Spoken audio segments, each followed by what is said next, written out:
Well, good afternoon. I'm going to try something new. I'm not sure how this is going to work, but I certainly hope it does. Um, it's a little quiet here, so I thought I'd jump on and do a quick video on where our Cricut settings are.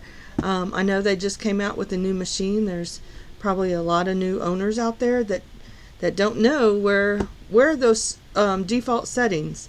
So anyway, I'm on my Cricut software, and if you go up to this little arrow and click it, it has your name, your email address, that kind of thing. But right here it has settings, and then it has these different settings across the top here. Probably the one that I like is I save everything to the cloud, and so I can bring it up on other devices if I'd like. If I want my canvas to be a specific size, and if load type is what do I want my default mat to be.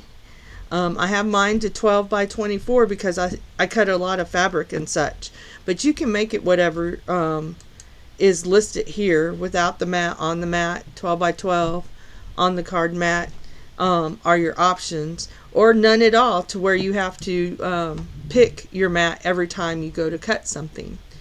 The other thing is content.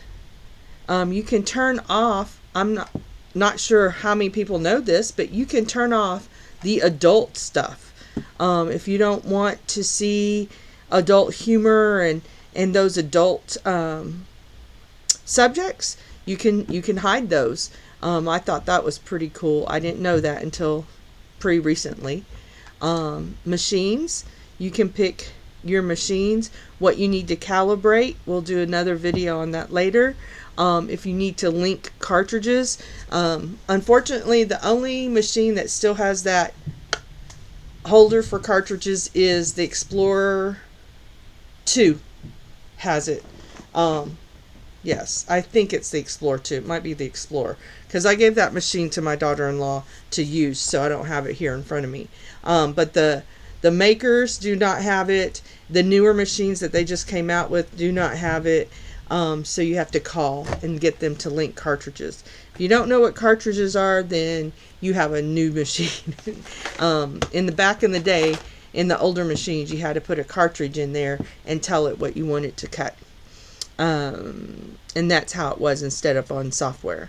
On this machines page, you also update your firmware if necessary.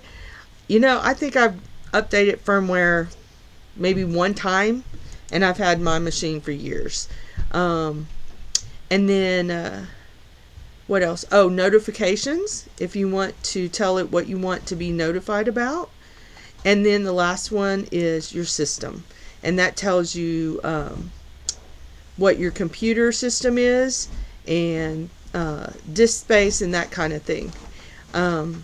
So I would highly recommend going through each tab and checking out your Design Space settings to know where those are, because you might want to change them at some time. Thank you for listening, and I'll check you out later.